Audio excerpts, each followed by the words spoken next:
happy to introduce Barak.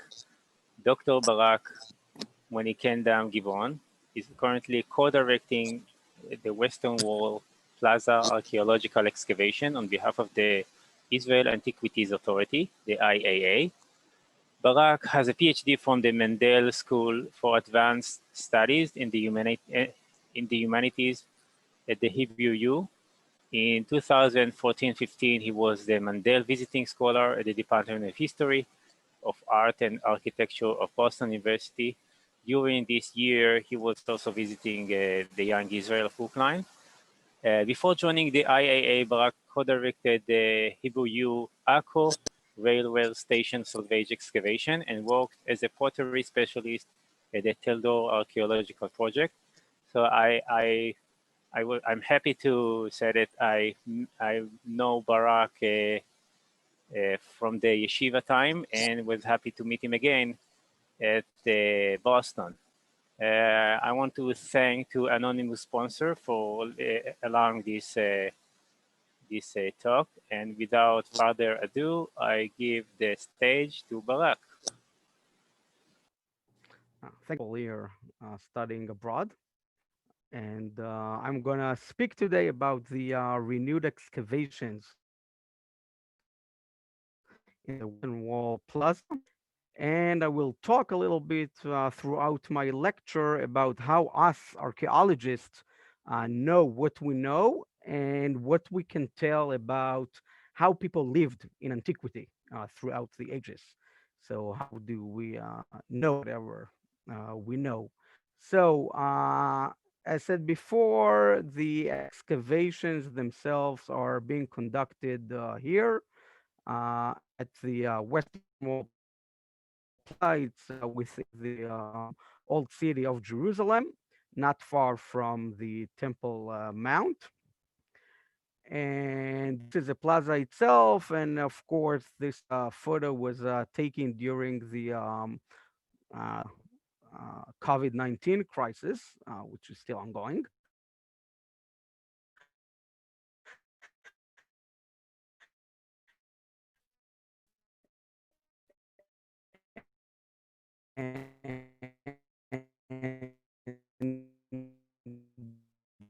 Barak, your sound is not coming through now.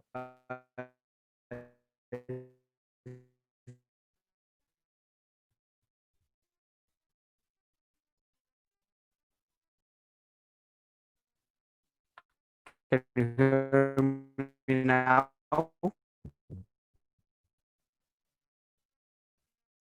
Still, we can't hear you. No. No. And now can you hear me? Yes, go ahead.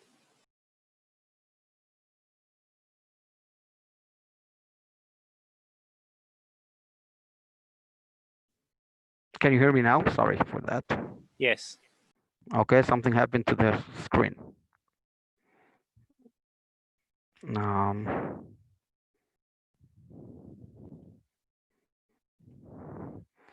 Can you hear me? Okay. Yes. And we're working on the far end of the plaza right now, just where the entrance to the tunnel is. And this is a map of where archaeological excavations are being conducted today in the Western Wall Plaza. Currently, there are two projects. And the areas showing here in this map, and I will elaborate more about this map and what we're seeing here soon. So the green area on the right part of the map is where the roofed area of the main praying section. So just when you enter the Kotel to the left, and there is one project there. And the gray area down here is the plaza itself.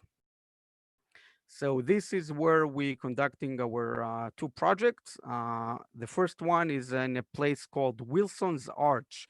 It's an ancient arch from the time of the Second Temple, from the early Roman period. And we're working just below where the roofed main praying area is. And what we're trying to find there is actually to excavate just adjacent to the Western Wall itself, to the Kotel, and to look for its foundations and to see how it was built during the early Roman period, during the time of Herod or one of his successors. It's something that is under debate today. And it's a pretty small scale excavation. And what we're seeing there are actually finds from either as I said, the early Roman period, the later times of the Second Temple, but we're also finding finds from the First Temple. So this is a small weight. Its diameter is about a coin of a quarter, which had signs of, you see here, this something that looks like a fish or a Hebrew ayin. This is an Egyptian sign that represent the sound of sha, which represent the word shekel. And it have two lines, meaning it's a 2 shekel weight. And that was used during the First Temple, the what we call the Iron Age, time where the Bible was written and prophets walked in Jerusalem, and it was used in the market or either in the temple itself in order to collect taxes and pay for sacrifice. So the half shekel tax, machzita shekel, was used to buy sacrifices and actually to run the first temple itself. And this is something that we find just adjacent to the Kotel. Our largest, more large project is called the Strauss House, which is just below the building of the restrooms of the Western Wall, of the new restrooms. We're excavating just below them. And it's called Strauss House after Nathan Strauss, who was a Jewish philanthropist in the earliest 20th century, who bought this house, which was part of what's called the Moroccan quarter or the Mughrabi neighborhood. And they had the soup kitchen there for Jews who came to prayer in the Kotel and wanted a hot meal. He also founded hospitals in Jerusalem. So this is why the Strauss Street in Jerusalem is named after him. And what we are seeing there is actually, this is a map of the remains. And as you see, it doesn't, well, tells much for someone who's not an expert, but for us archaeologists, we're trying to see and define each and every wall in this ground plan to a different time period. So then we're coloring it. And what we're seeing is a representation of a few different time periods in the history of Jerusalem. And I'll do it from later to early because this is the sequence where we excavate. We start excavate above and then we go down with the layers. So we have remains from the 20th century of the Moroccan quarter, the Mughrabi neighborhood that was founded in the 16th century in the Ottoman period. And then we have the earlier remains of this neighborhood from the what's called the Islamic period, the Ayyubid and Mamluk periods, the 13th and 15th centuries CE. And then we have a really big monumental building that I will talk about soon that had few phases, and its later phase was dated to the Abbasid and Fatimid, to the early Islamic period from the 8th to the 11th century CE. And it was founded during the late Byzantine, maybe or early Islamic. We're talking about the 7th century BC, where Jerusalem was ruled by the Byzantine Empire, by Christians. And then Roman period, we don't have much remains, and it's pretty mystery. And our last time period that is represented in excavation is the early Roman period, the late Second Temple period, just before the destruction of the Second Temple in the year 70 CE, when the temple was, at its most glorious time. But how do we know every period or each and every wall how to date it and to what date? This is a photo of a section in the excavation. And as you can see here, there is a wall that we excavated and we excavated below it.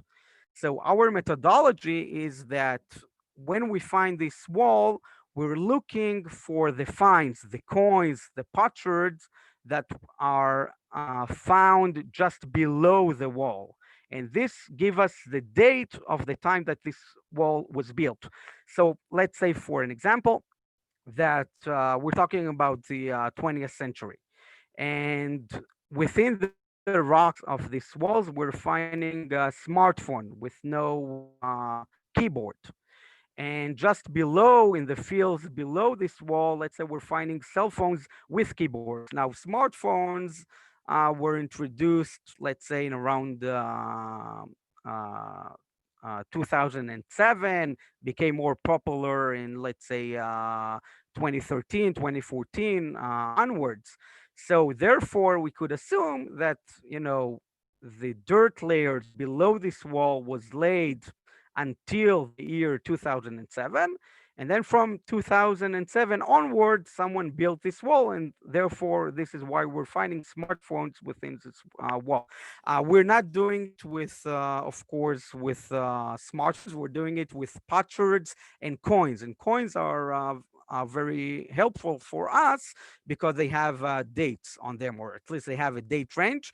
And also potsherds, the fashion that pottery was produced throughout the generations changed pretty radically between period to period. So this is something we can easily take. This is again another section of our excavation with a different layer, that each layer represents of accumulation of the dirt. And what we can see here just below in this photo is a thick layer that it's actually a floor. And what we're trying to say, it's what we have below and above this floor, and therefore we can date the floor and we can date the time that this floor came out of use, and then their later layers were accumulated on top of this floor. And one very good things that we're finding is a mosaic floor in the excavation in one of the buildings that we're excavating. And as you see, it's have a thick mortar layer at the end. And for us, it's very good because no later finds can penetrate this very thick and compact layer. So meaning that everything that we're finding just below this floor is dating the floor itself, and no later finds can be found just below it. What we're finding here are, as I said, from various time periods. We're finding things from the 20th century, from the time that the Western Wall Plaza was renovated after 67, the 6 Days War, and from the time that it was used as a Muslim neighborhood. So to the left, we see a water cistern, and to the right, we see some construction within the plaza just after 67. And what we found in the bottom of the cistern was very surprising. We found an ammunition stash of the Jordanian army, dated to probably to the 67 to 6 Days Wars. And we know by the head stamps of the bottom of the cartridge of the bullets that we found that it was produced in 1956 in a factory in Leeds, England, and then brought by the Jordanian Legion and was used.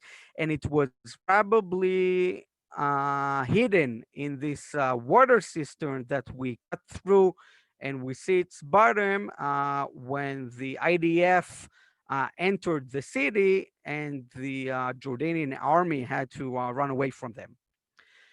but we don't have only remains, of wars and conquerors and etc. We're also finding daily life artifacts that show us, how people lived and what kind of tools they had. So we're having from the 20th century a lot of bottles and tin cans, and to the into the left, to the sorry, to the lower right, this is part of clay pipe that was highly popular during the Ottoman period in all of the Eastern Mediterranean, and it was used for smoking.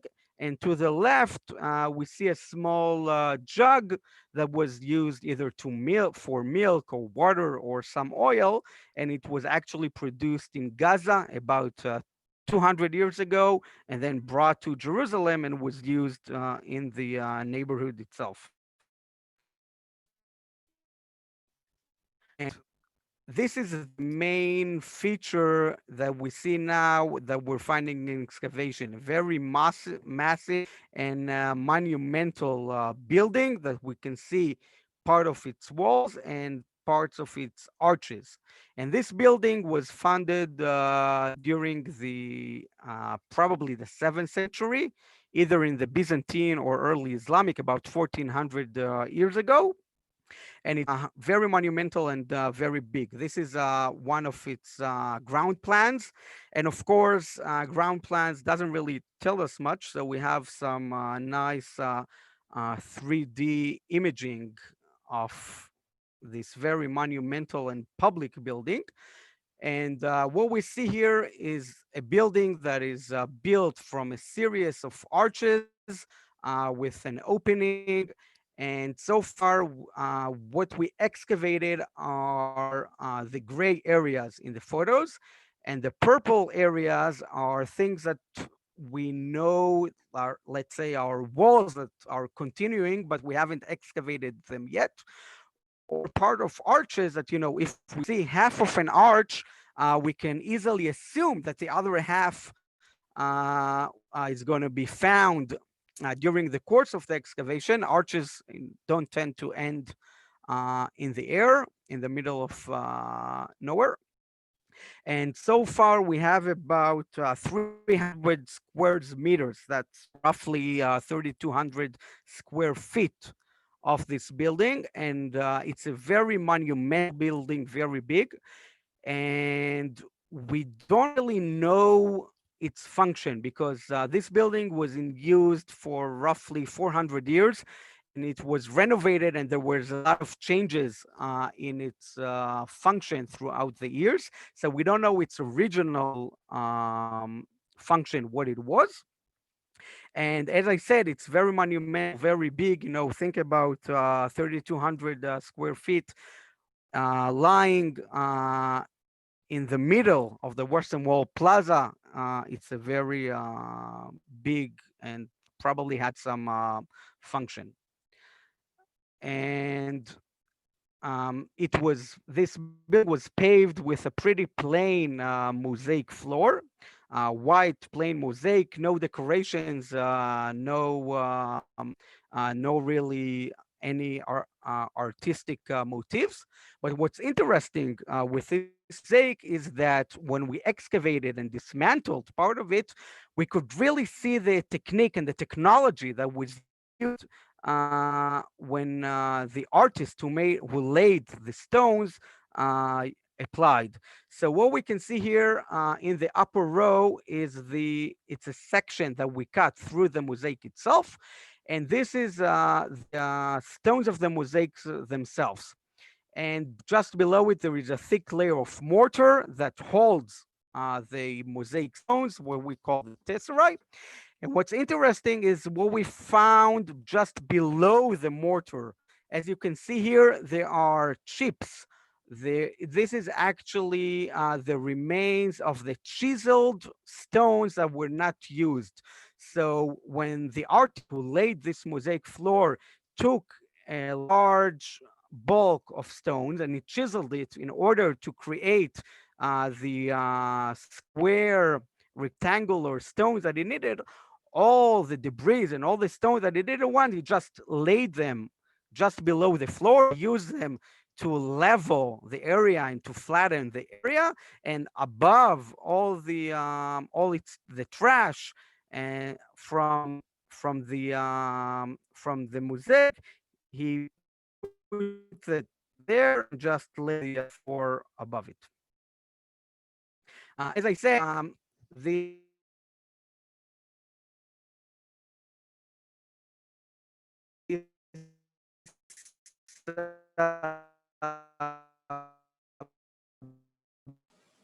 can't hear you. building. Barak, Hello. Barak. Can Try can again. you hear me now? Yes. Can you hear me now? Yes, yes. Okay. Okay. So as I said, about 1,200 years ago, this building was renovated, and all the arches in the building uh, were closed. And it's actually, they took a large monumental public building and they separated it into smaller units. And for us, it's very interesting because it's a phenomenon that is well known in the East, in the Middle East, throughout the early Islamic period. And basically, what we're seeing here in the upper right area is that you see how this arch was closed, and someone built a wall and actually divided a large hall into two separated areas. And someone would say, okay, so someone renovated and they took a large building and separated into two smaller units. But it actually have a larger meaning, and it's part of a broader phenomenon, as I said, in the Mediterranean, where during the early Islamic period, the status of the city is being secondary to the status of the state itself, the Medina, the state itself. So a lot of civic public buildings are becoming private.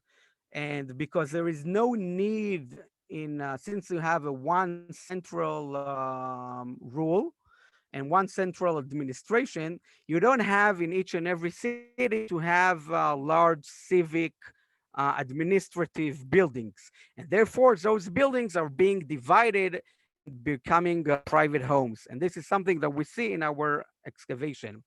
Now, this building was collapsed during an earthquake in the 11th century, but it was probably deserted just a little earlier than this earthquake. This earthquake is probably the last phase of destruction, because as you can see here in the down left image, you see this column, and this column was fallen probably in an earthquake.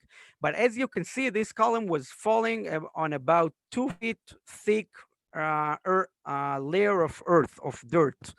And for us, it's mean that there was an accumulation of dirt already happening, and swept the floor, and no one used this room. So by the time this column fall down, the room was already deserted, and no one used it. And again, in some of the other photos, we see some more remains of the collapse of this building and all the fallen stones that we're excavating through them. But what can we tell about how people lived in antiquity from the find that we're finding within those rubbles, within those fields of dirt? One of the most common finds that we're finding are animal bones. And as you can see, there are lines, there are actually cut marks within those bones that the arrows show them here and here. And those are actually signs of butchering. So we have in our excavation an expert. Her name is Tehila Sadiel, and her expertise, she's an archaeozoologist. She's exploitation of animals in antiquity, in archaeological sites. And according her research, we can see whether those bones were exploited and how people used them. She can also say whether people used for meat young animals or they're used old animals. It's something that reflects how wealthy people are throughout the generations. If you're wealthy enough, you'll use the young animals. If you're not so wealthy, you'll use old animals that worked in the field, and only then you'll butcher them. And something that you have to know about antiquity, that they don't have plastic, and they have a limited set of array of raw materials. And bones were actually used for as plastic. So people made dolls out of them. They made hairpins out of them, as we see here, and they also have musical tools that they used, all of these are made out of animal bones, and they're dated to the Abbasid period, about 1,000 years ago, to the medieval period. We're also find that definitely don't come from the vicinity of Jerusalem. We're having this is a shell that it's called the mother of pearl, and it was used either as a toy or as an inlay in furnitures. And definitely it's come from the sea, from either the Mediterranean or the Red Sea, meaning someone imported it from very far away and brought it to Jerusalem. And what we also find are a lot of finds that are made out of marble. Now, marble cannot be found naturally in Israel at all. And this means that someone who built buildings in Jerusalem, in ancient Jerusalem, imported marble architectural fragments like this very nice capital, and again, this part of a capital and some other marble pieces. And those were probably imported from Asia Minor, Turkey, Greece, or Italy, because this is where marble is found in the Eastern Mediterranean. And someone, put them on a ship, sailed with it to Jaffa or Caesarea. And then, some miserable bull or donkey had to take them all the way up to Jerusalem from the coast. So again, this is some reflection of the international relations of the people who lived in Jerusalem roughly 1400 years ago. We're also finding glass pieces, mainly broken, that were used as cups or goblets. And again, show us about how people used glass and what they drank and how they drank and how the table looked like. And we're also finding things that are written sometimes. These are two examples of stamped handles. These are handles of large storage jars that was used to store either wheat, barley, or olive oil. And they were stamped. This one was stamped in Arabic, and it says Barake le Ayub. That's mean a blessing to Ayob, to Job. That was a very common name for Islamic and Christian people, and it was found again in our excavation.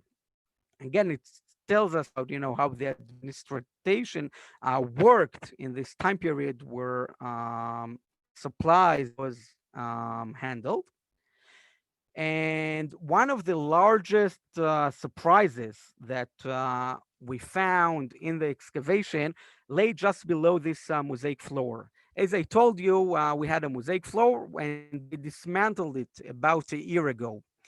And what we found there was a very surprising rock hewn element. We actually found 3 rooms.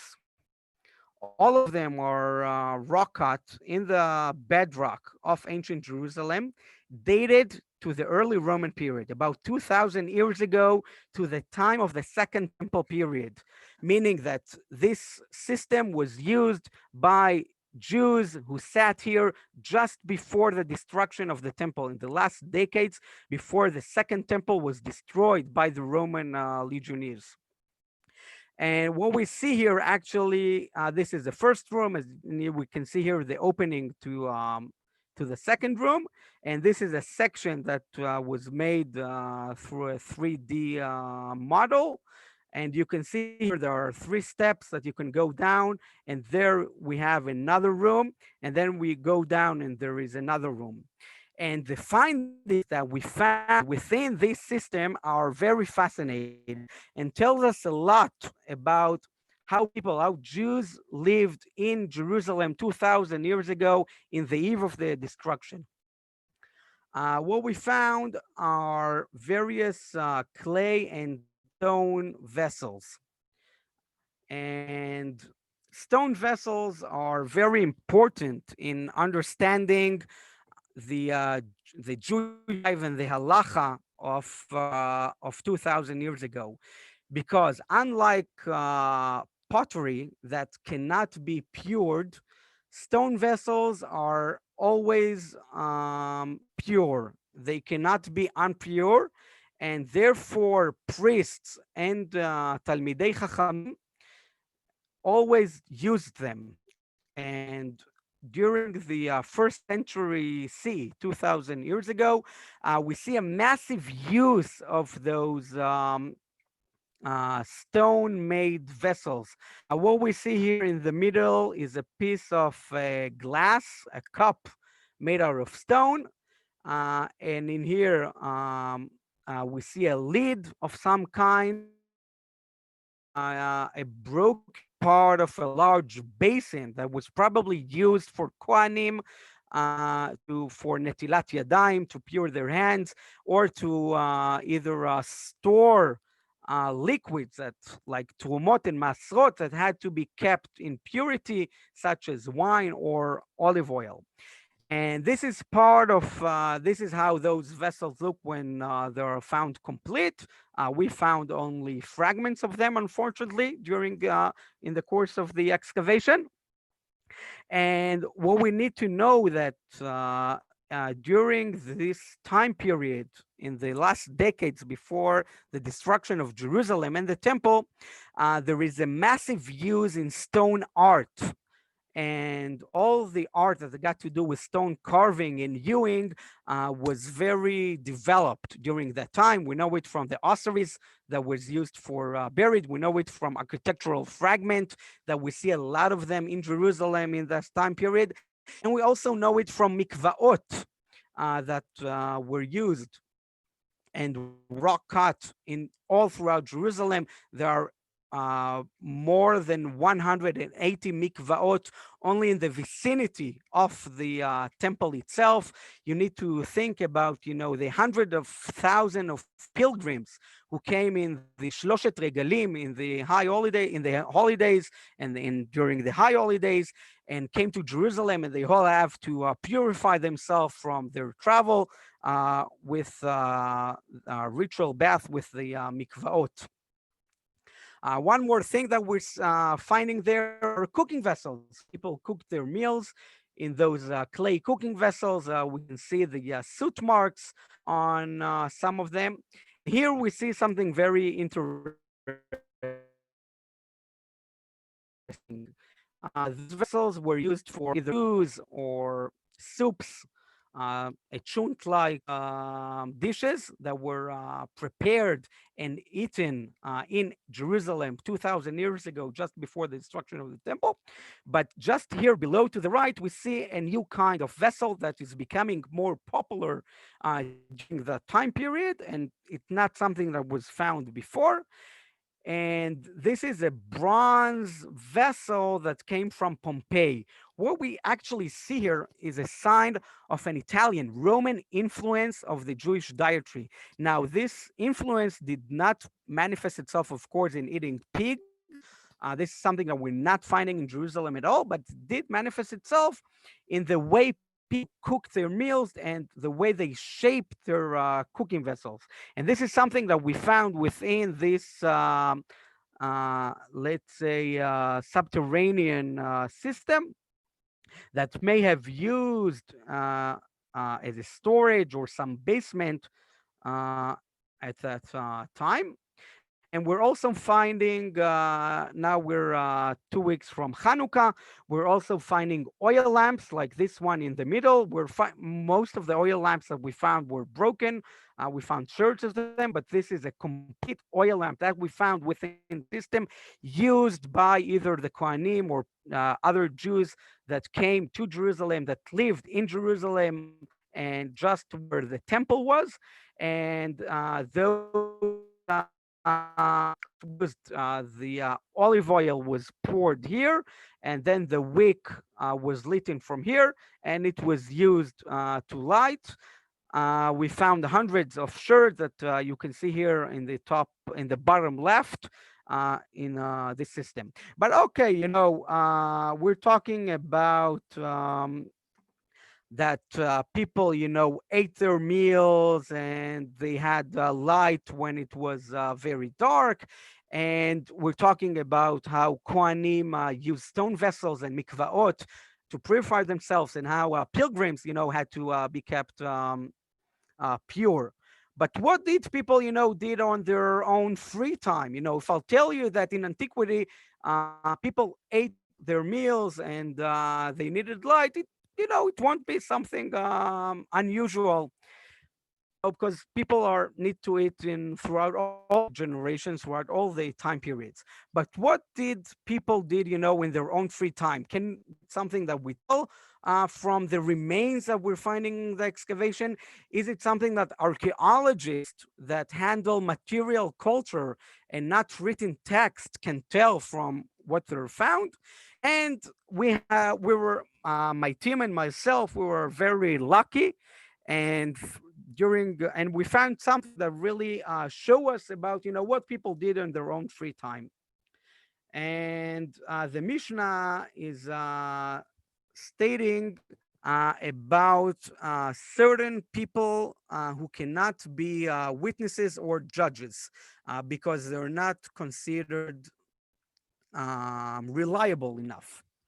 And one of them is the dice player, the usurer, the pigeon racers, or traffickers in seventh year produced. Now, if someone is a trafficker of seventh year produced, something that probably I won't see archaeological record. Pigeon racers, I may find pigeon bones. It's something that we do find.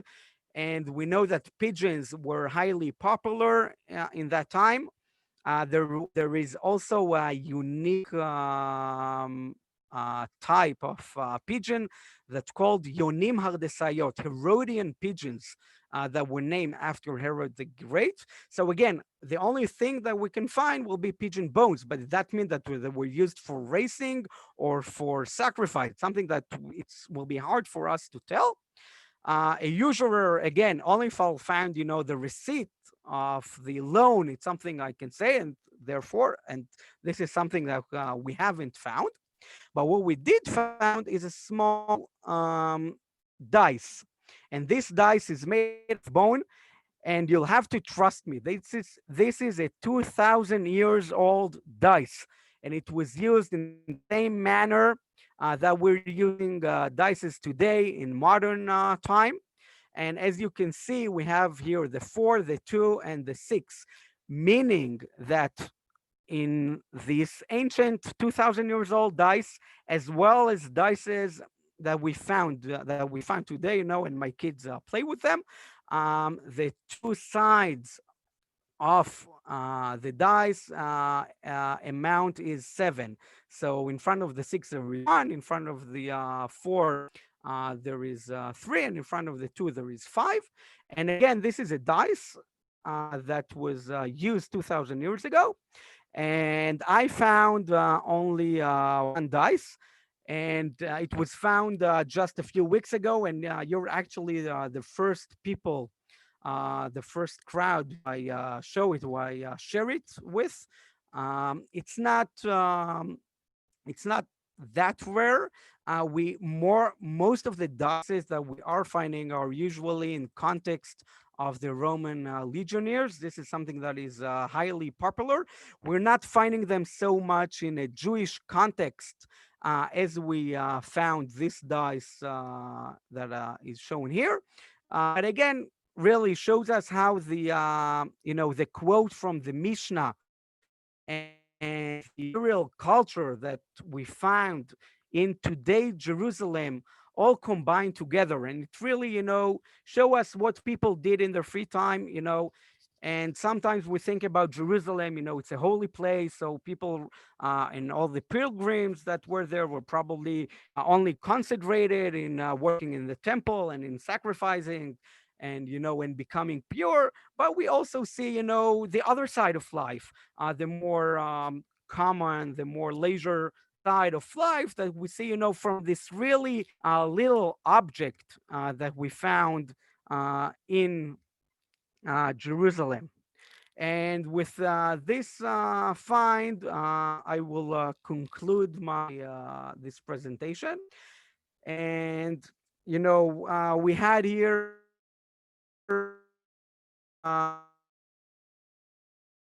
Jerusalem and the Western Wall Plaza throughout the generations, from the time of the Moroccan Quarter to the medieval time when there was a large building there, and to the time of the Second Temple, where Jews were in the city just before the destruction of the temple, and really saw, just a glimpse of how people lived, how did they cook their meal, and what they did in their own free time.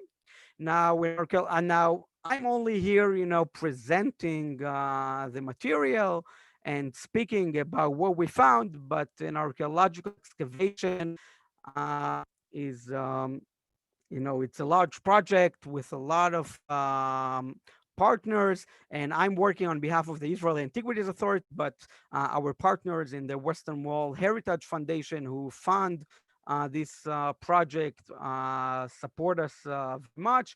And of course, here there's a list of all the people who worked alongside myself and help me and assist me, to bring the glory of Jerusalem and daily life, and how people lived and worked and ate, and and really lived their life in Jerusalem throughout the generations. Thank you very much. I guess now we'll have some time for questions. Thank you, Barak, for a very interesting talk. If anyone wants to ask a question, please unmute yourself and go ahead. So how much did the 2 shekel piece weigh? Okay, sorry, I missed that. It's 1 shekel is weighing about, sorry, I know it only in grams. Grams so is fine. I won't be able to translate it to American. It's 1 shekel is 1.4 grams, and 11 and a half grams, 11.4 grams, and the 2 shekel weigh 23.4 grams, the one that we found. And so, and a half a shekel will be about 5.7 grams. And it's actually an Egyptian system of weighing that is based on a system of 8. The Bible is usually used decimal system. So Abraham is buying the patriarch caves for 400 shekels. Menachem in Sefer Melachim, in the Book of Kings, is giving a tax of 50 shekels. Jeremiah is weighing 100 shekels. And but this system was used, they wanted to use an international system, so they used an Egyptian 8-based system.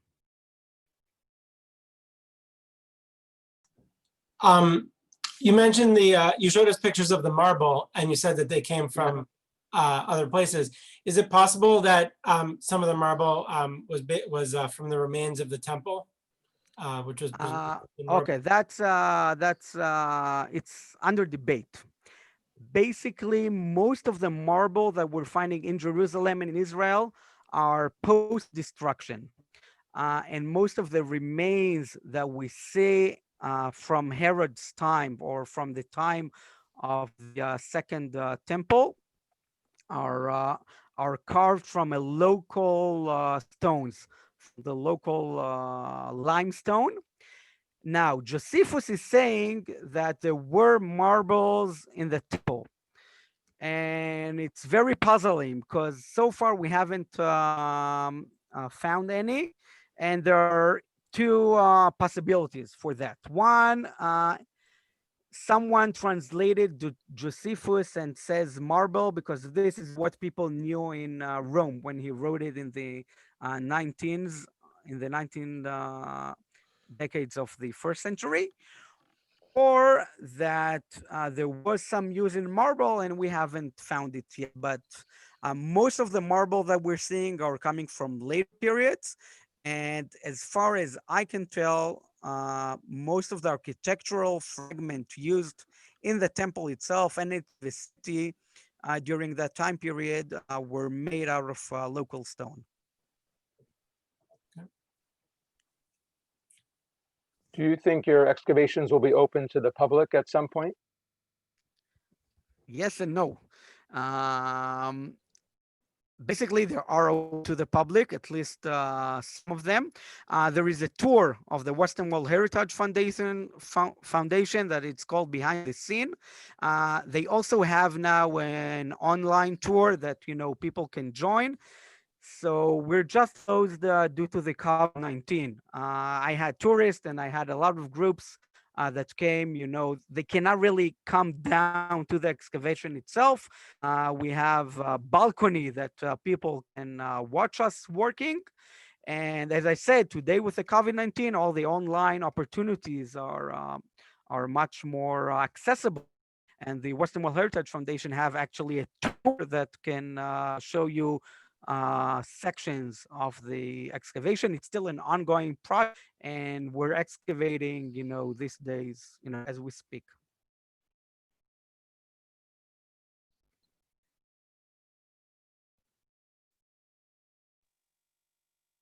Speaking of that, how is COVID-19 actually affecting the actual excavation? Is there are there different processes being used? Well, we're using less manpower. There are some budget issues, of course. And, we're just trying to keep distance. So we have less workers in the field. We have more distance between each and every worker, temperature, etc. But, we're pretty much keeping the same. But the Western Wall Plaza itself, is very much affected from the COVID-19. There are less minyanim, there are no tourists at all, no groups. So yeah, this is something that you really feel it on a daily basis. I noticed in one of the pictures that some of the workers were wearing masks. Is that something that they usually wear, or is that specifically because of this? No, it's only because of okay. Well, it's now COVID-19 is our new routine, but yeah. There's also, in the last couple of years, been a larger excavation going on in the back of the Kotel Plaza, near the steps that go up to the Jewish quarter. Is there any relationship between your excavations and what they're finding there? Yeah, so this excavation is actually done. And now there is a new building that was built by the Western Wall Heritage Foundation. Let me just go back. I'll try to find it. And in this excavation, they found some of the Roman street, the Eastern Corridor. And actually, one of our aims is to connect to this, no, something stuck here, to connect to this excavation. And yes, I mean, I'm in constant, the relationship with the archaeologists to work there, and we always, talking and sharing information. It's very helpful, and so we hope to, um, to have all of this, the Western Wall Plaza excavated, and that people will see, and can jump between the different excavation. This is actually, you see here, this fence that I'm showing in the far left of the image. This is actually a fence because there is a new construction site, a new building that is built on this far edge. And the excavation that was conducted there by Dr. Shlomit Wexler-Bdolach were done in the earliest 21st century. So I'm continuing a portion of her work.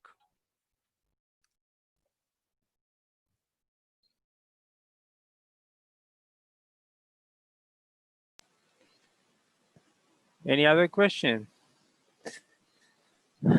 Okay, so thank you very much, Barak. Thank you, the anonymous Spencer. It was a wonderful talk, and we hope to see you again sometime. Goodbye. Me too. Thank you. Have a great day, everyone.